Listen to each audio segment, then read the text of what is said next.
Hello friends, welcome back to my channel Geeta UK diaries. और बहुत बहुत थैंक यू आप लोगों का कि आप लोग मुझे बहुत प्यार दे रहे हैं, मेरे चैनल को सपोर्ट कर रहे हैं। तो जो आज की वीडियो आपको टाइटल से पता चल ही गया होगा कि अगर आपका आईएलटीएस या ओईटी क्लियर हो जाता है तो उसके बाद क्या वाकई आपको एजेंसी की ज़रूरत है या नहीं है।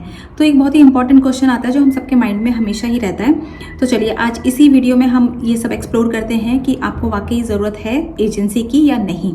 तो जुड़े रहिए मेरी वीडियो के साथ। तो अक्सर ये देखा गया जैसे नर्सिंग एक बहुत ही डिमांडिंग प्रोफेशन है हेल्थ केयर के, उसमें ऑल ओवर वर्ल्ड इसकी बहुत डिमांड है, यूके में तो स्पेशली इसकी डिमांड है।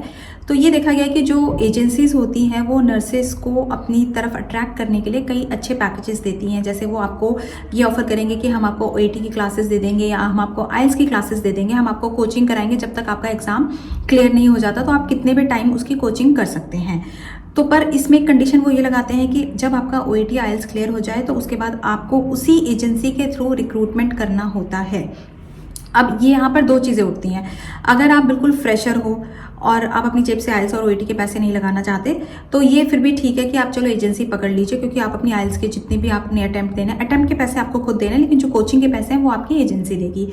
तो आप अगर आपका आईएलटीएस और ओईटी क्लियर हो गया तो आप उसी एजेंसी के थ्रू अपना आगे का पूरा फॉर्मेट जो प्रोसेस है वो कराइए, क्योंकि आप बीइंग एज अ फ्रेशर आपको एक्सपीरियंस बेस्ड सैलरी तो यहाँ मिलेगी नहीं। और अगर आपको एक्सपीरियंस है तो मैं आपको ये सजेस्ट करूंगी कि आप बिल्कुल भी ऐसा कोई बॉन्ड साइन मत करिए, क्योंकि क्या होता है कई बार जो एजेंसीज होती है उनके अंडर में जो ट्रस्ट होते हैं एनएचएस के, वो एक्सपीरियंस बेस्ड सैलरी नहीं देते। उनके अंडर कुछ ट्रस्ट होते हैं, स्पेसिफिक ट्रस्ट होते हैं, वो कहते हैं कि हम इन्हीं के अंडर आपका जो है इंटरव्यू प्रोसेस है वो हेल्ड कराएंगे। और जब आप इंटरव्यू लेते हैं और आप उनसे क्वेश्चन करते हैं उस एनएचएस ट्रस्ट से कि whether you will give me experience based salary और नॉट, तो वो आपको सीधा सीधा डिनाई कर देते हैं। तो मैं आपको यही कहूँगी कि अगर आपके पास अच्छा खासा एक्सपीरियंस है तो प्लीज़ आप अपना ऐसा कोई भी बॉन्ड साइन मत करिए किसी भी एजेंसी के थ्रू। तो चलिए ये तो बात हो गई कि आपको बॉन्ड साइन करना चाहिए या नहीं करना चाहिए। अब दूसरी चीज़ ये उठती है, चलिए सपोज आपने अपना ओईटी और आईएलटीएस खुद से प्रिपेयर किया, आपने अपना निकाल लिया, उसके बाद क्या प्रोसेस है, आपको कैसे पता चलेगा कि आपको कैसे इंटरव्यू अपने फिक्स कराने हैं। तो इसके लिए आप या तो एजेंसी पकड़े, फिर वही बात आती है कि एजेंसी पकड़ने की। अगर आप जो भी एजेंसी पकड़ रहे हैं वो आपको फ्री ऑफ कॉस्ट सारा का सारा प्रोसेस आपका फाइनलाइज कराएगी, ये चीज़ मैं आपको फिर बोल रही हूँ। और जैसा कि मैं अपने एक्सपीरियंस से बताती हूँ, मैंने कोई भी एजेंसी नहीं पकड़ी थी। मैंने सारा जो भी स्टेजेस प्रोसेस था, जैसे एक बार मेरा आईएलटीएस क्लियर हुआ, उसके बाद मैंने एनएमसी का जो प्रोसेस होता है 2 फेजेस में होता है। फर्स्ट फेज मैंने खुद ही स्टार्ट कराया। फर्स्ट फेज में आपको ओवरसीज वेरिफिकेशन करवाना होता है अपनी डीएनसी से, वो भी मैंने खुद ही किया। उसके बाद जब एक बार आपका डीएनसी से ओवरसीज वेरिफिकेशन हो जाता है फिर आपको सीबीटी का लिंक आता है, उसमें भी मैंने अपना खुद ही अकाउंट बना के अपना सीबीटी का एग्जाम जो है खुद ही बुक कराया। और ऑनलाइन जो भी मटेरियल्स वगैरह थे मैंने सीबीटी की अपनी प्रिपरेशन की और सीबीटी मैंने खुद ही क्रैक किया। जब मेरा सीबीटी एक बार क्लियर हो गया और मेरे एनएमसी में वो शो हो गया कि now CBT has been clear, फिर उसका सेकेंड स्टेज का प्रोसेस शुरू होता है। उसमें क्या होता है, आपको एक मेडिकल प्रैक्टिशनर के थ्रू मतलब मेडिकल प्रैक्टिशनर का एक सर्टिफिकेट चाहिए होता है कि you are medically fit to resume your duties और to join to work as a registered nurse in UK. तो वो भी मैंने खुद ही कराया। वो आपके कितने भी जो डॉक्टर्स वगैरह होते हैं, आपकी अच्छी जान पहचान हो जाती है काम करते हुए, तो आप वो कर सकते हैं। उसके बाद आता है सबसे मेन पॉइंट इंटरव्यू का, कि आप इंटरव्यू कैसे फिक्स कराएं। तो जैसे कि मैं बिल्कुल नहीं थी, मुझे बिल्कुल नहीं पता था, तो मुझे ये पता था कि टीएनईआई जो train nurses association of India है ये फ्री ऑफ कॉस्ट सब कुछ करती है। तो मैंने टीएनईआई को अप्रोच किया, मैंने हालांकि आईआईटीआर को भी अप्रोच किया था और मैंने एनवर्टीज को भी मैंने अप्रोच किया था। तो टीएनईआई मैंने तीनों जगह तीनों एजेंसीज के जितने भी ट्रस्ट थे अंडर, सबके अंडर में मैंने इंटरव्यूज़ दिए थे। और मैंने मेक श्योर किया था कि मुझे ऐसा ट्रस्ट चाहिए जहाँ पर मेरे 13 ईयर्स के एक्सपीरियंस को काउंट किया जाए। तो वो जो एक ट्रस्ट मुझे मिला वो टीएनआई का डेवॉन जो मेरा ट्रस्ट है साउथ डेवॉन में, मेरे को वही एक ट्रस्ट ने श्योरिटी दी कि हम आपको एक्सपीरियंस बेस्ड सैलरी देंगे, बैंड 5 का हम आपको हाईएस्ट पे स्केल देंगे। तो फिर मैंने जब एक बार मेरा इंटरव्यू फाइनल हो गया, मुझे ऑफर लेटर मिल गया, उसके बाद मेरा टीएनआई से कोई लेना देना नहीं था। मैंने जितने भी मेरे डॉक्यूमेंट्स थे, जितने भी मेरे टीबी सर्टिफिकेट थे, पीसीसी का था, या जितने भी आपके जो भी डॉक्यूमेंट्स चाहिए होते हैं यूके एनएचएस ट्रस्ट को, वो मैंने खुद ही थ्रू मेल, जो भी मेरी एक एचआर मेरे को असाइन कर दी गई थी वहाँ के ट्रस्ट से, उसी से मेरा डायरेक्ट मेल के थ्रू जो है कांटेक्ट होता था। और मैं उसको जो भी मेरे से डॉक्यूमेंट्स चाहिए होते थे वो मुझसे मांगती थी, मुझे जो भी क्वेरी होती थी मैं उससे ऑन मेल्स डिस्कशन करती थी। और इस तरह मैंने अपने सारे के सारे पेपर जो है उनको दिए और वहाँ से मेरे को जितने भी फॉर्म्स वगैरह फिल करने थे COS वगैरह के, उन्होंने मुझे मेल के थ्रू दिए। तो इसमें TNI का कहीं पर भी कोई हाथ नहीं है।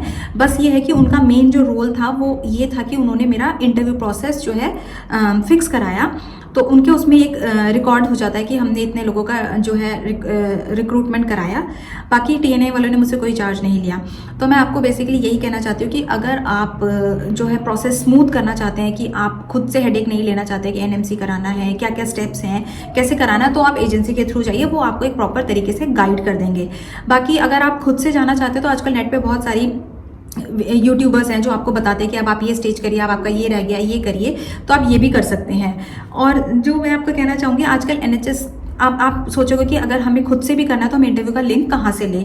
तो अगर आप चाहते हैं कि आपको इंटरव्यू का लिंक डायरेक्ट आपको खुद से करना है तो मैं आपको डिस्क्रिप्शन बॉक्स में नीचे लिंक दूंगी। NHS का एक डायरेक्ट लिंक होता है जिस पे आप क्लिक करिए, अपना रिज्यूम वगैरह भेजिए, अपना IELTS और OET का स्कोर कार्ड भेजिए, और कहाँ पर कौन से ट्रस्ट में आपकी प्रेफरेंस है वहाँ पर आप अपना सेलेक्ट करिए और आपका इंटरव्यू जो है फिक्स हो जाएगा। और अगर आप चाहते हैं कि आपको जैसे एक्सपीरियंस बेस्ड ट्रस्ट चाहिए, जैसे कि मेरा वाला एक है, तो मैं उसका भी लिंक आपको डिस्क्रिप्शन बॉक्स में दे सकती हूँ, आप उसको चेक करिएगा।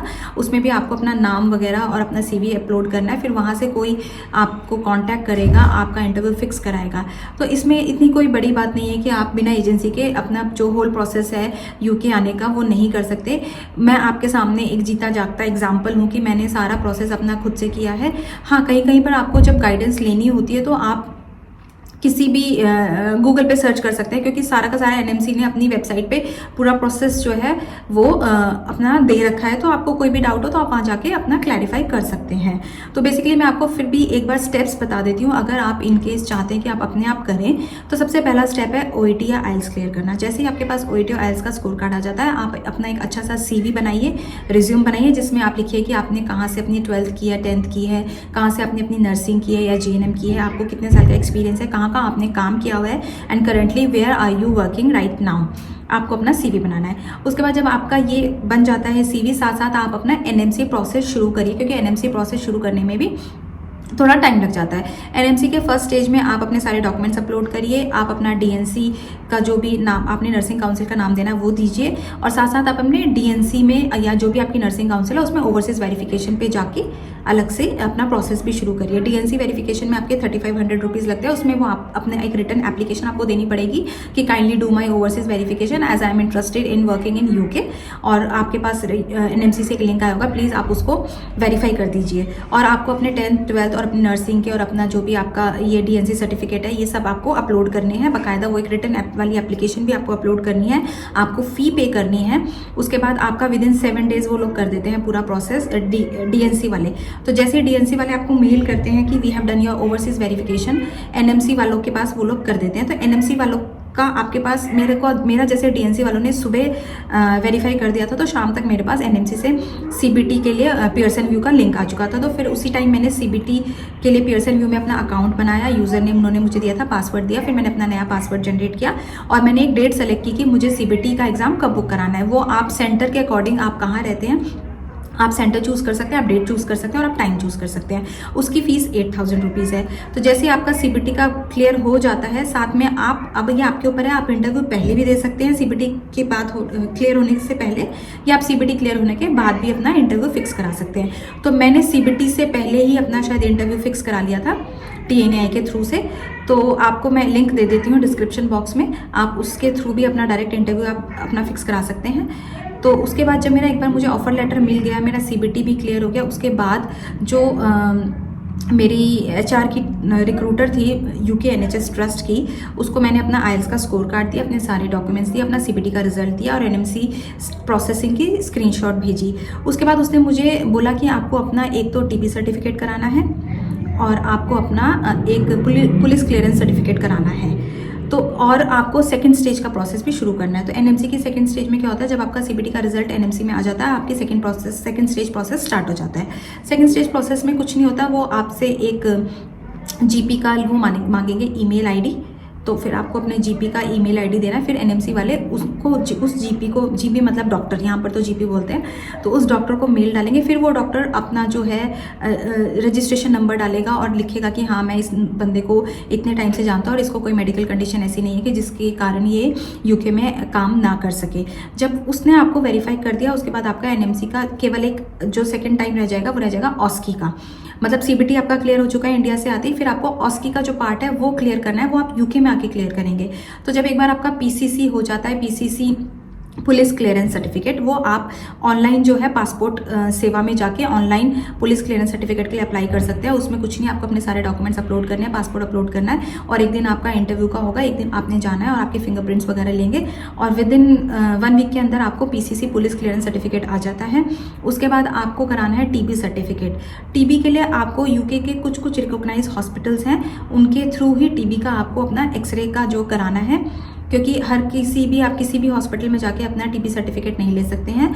जैसे इंडिया में है, न्यू दिल्ली का मैं आपको बताती हूँ, न्यू दिल्ली का एक मैक्स हॉस्पिटल है और एक साधु वासवानी हॉस्पिटल है, साधु वासवानी मिशन हॉस्पिटल है साउथ एक्स में, तो मैंने अपना वहाँ से कराया था।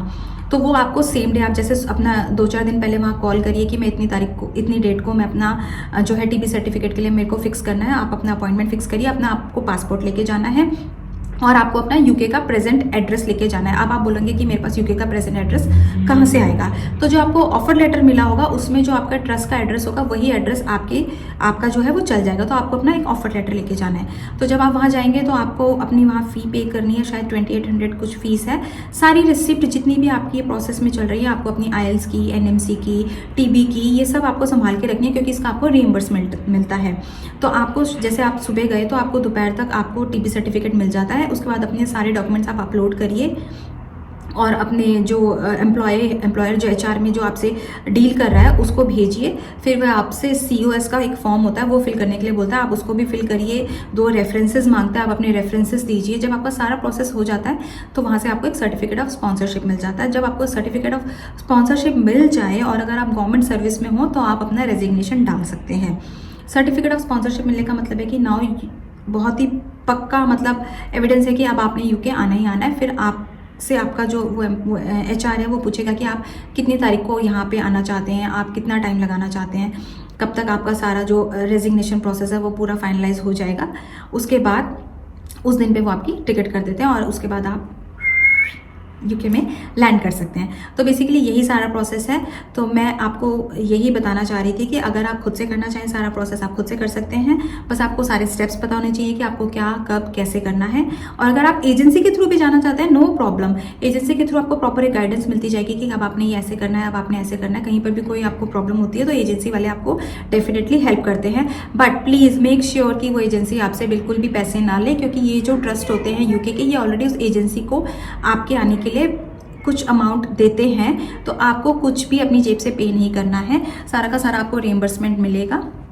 तो बस मैं आपको यही कहना चाहती हूँ आज की वीडियो में। अगर आपको आज की वीडियो अच्छी लगी हो तो प्लीज़ वीडियो को लाइक करिए, चैनल को सब्सक्राइब करिए और मेरी वीडियो को ज़्यादा से ज़्यादा शेयर करिए। इसी उम्मीद के साथ दोस्तों आप जल्दी से अपनी जो है ड्रीम, अपना IELTS, अपना OAT सब कुछ अपना करिए और आइए अगर आपका आने का मन है। लेकिन एक बात मैं आपको और बोलना चाहूँगी, यूके आने के प्रॉज एंड कॉन्स दोनों हैं। आप अच्छे से देखिए प्रॉज क्या है, कॉन्स क्या है, कहाँ पर आपको ज़्यादा बेनिफिट है, उसके बाद ही आप यूके आने का डिसाइड करिए। क्योंकि बहुत सारे यूट्यूबर्स हम लोग बोलते हैं बहुत अच्छा है, बहुत अच्छा है। हर एक इंडिविजुअल के पॉइंट ऑफ व्यू से उसके लिए वो चीज़ अच्छी है। हो सकता है जो चीज़ मुझे अच्छी लगे वो चीज़ आपको अच्छी ना लगे। तो बिल्कुल अच्छे से डिसीजन लेके कि आपके लिए कहाँ पर क्या चीज़ बेस्ट है आइए। बाकी हम लोग तो हैं यहाँ पर आपकी हेल्प करने के लिए। और चलते चलते मेरा गीता का ज्ञान कि ज़िंदगी की राह में मुश्किलें भी आएंगी और रुकावटें भी आएंगी, कि ज़िंदगी की राह में मुश्किलें भी आएंगी और रुकावटें भी आएंगी, पर तू चलना मत छोड़ना मेरे दोस्त, तुझे तेरी मंजिल ज़रूर नज़र आएगी।